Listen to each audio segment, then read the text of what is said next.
আমরা দিনে চার বেলা করে আসবো।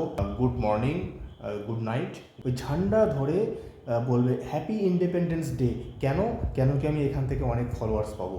হ্যালো এভরিওয়ান, কেমন আছো? এবার একটা খুব গুরুত্বপূর্ণ একটা কথা বলি। আজকে আমার দাদা গঙ্গারামপুর থেকে, মানে গঙ্গারামপুরে যে আকাশ রেসিডেন্সি, সেই আকাশ রেসিডেন্সি থেকে কিছু খাবার এনেছিল।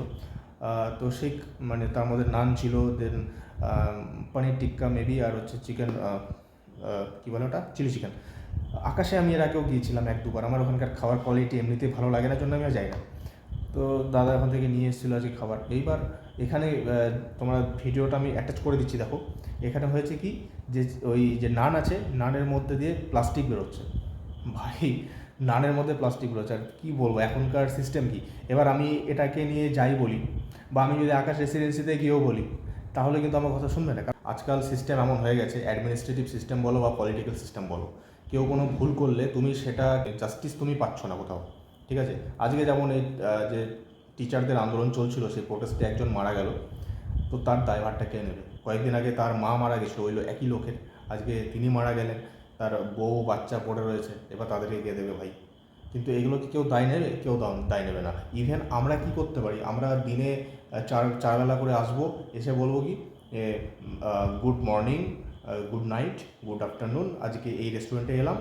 তারপরে হ্যাঁ, কিছু কিছু কন্টেন্ট ক্রিয়েটার তোমাদের মধ্যে আছে না, যে এটা একটা এমন একটা জায়গা, এখানে আসলে তোমাদের মনস্কামনা পূর্ণ হবে। প্লাস কোথায় এই জায়গাটা দেখতে গেলে কোথায় যেতে হবে, এই যে এরকম ছাপড়িগিরি না করে কেউ মেন মুদ্দায় কেউ কথা বলতে চায় না। আসল যে জিনিসটা, দেখো তোমার কাছে 100, 200, 1000, লাখ যত ফলোয়ার্স আছে, তার কাছে তুমি নিজের কথাটা রাখতে পারবে। তো যেই জিনিসগুলো লোক বোঝে না, সেগুলো বোঝানো উচিত, এইটুকু তো দায়িত্ব নেওয়া উচিত। তো কেউ নেবে না, বাট কী করবে, ওই ঝান্ডা ধরে বলবে হ্যাপি ইন্ডিপেন্ডেন্স ডে। কেন কেন কি আমি এখান থেকে অনেক ফলোয়ার্স পাবো, কারণ কি আমার ভিডিওটা ভাইরাল হবে, ইমোশনকে আঘাত করলে ভিডিও ভাইরাল হবে। এইটাই হচ্ছে ধারণা আজকালকার সব কন্টেন্ট ক্রিয়েটার, সো কল ছাপড়ি বলি এগুলোকে। এখন মানে হয় না যে কাপড় খুলেছিল, এই জন্য মহাভারত হয়েছিল, এখন কাপড় পরতে বললেও সেটা পাপ হয়ে যায়, এরকম ব্যাপার। তো এখন মানুষ কাপড় খুলে খুলে ভিডিও বানিয়ে অনেক সাবস্ক্রাইবার্স, অনেক ফলোয়ার্স গেইন করছে।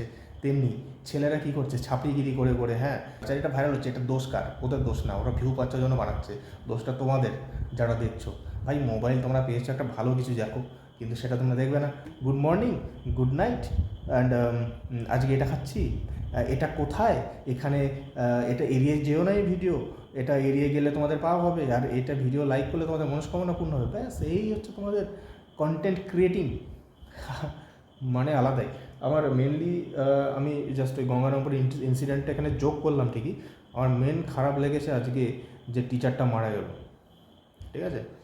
তো এই সব করার পরে তোমরা মানে কোন মুখে এসে বলছো হ্যাপি ইন্ডিপেন্ডেন্স ডে, মানে আমরা গর্বিত। লোক দেখানো, কুকুরকে খাওয়ানো, ঠিক আছে, লোক দেখিয়ে দেখে একটু গরিবদের বস্ত্রদান করছো, এগুলো মানে এগুলো তো লোক দেখানো। তোমরা এগুলো করছো কী করতে?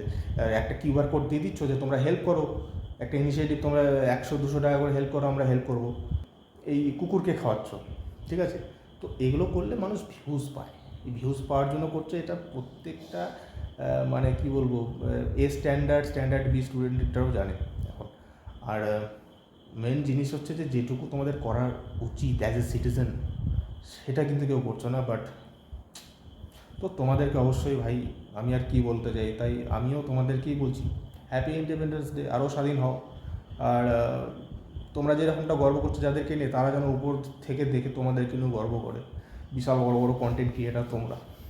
চলো, হ্যাপি ইন্ডিপেন্ডেন্স ডে ভাই।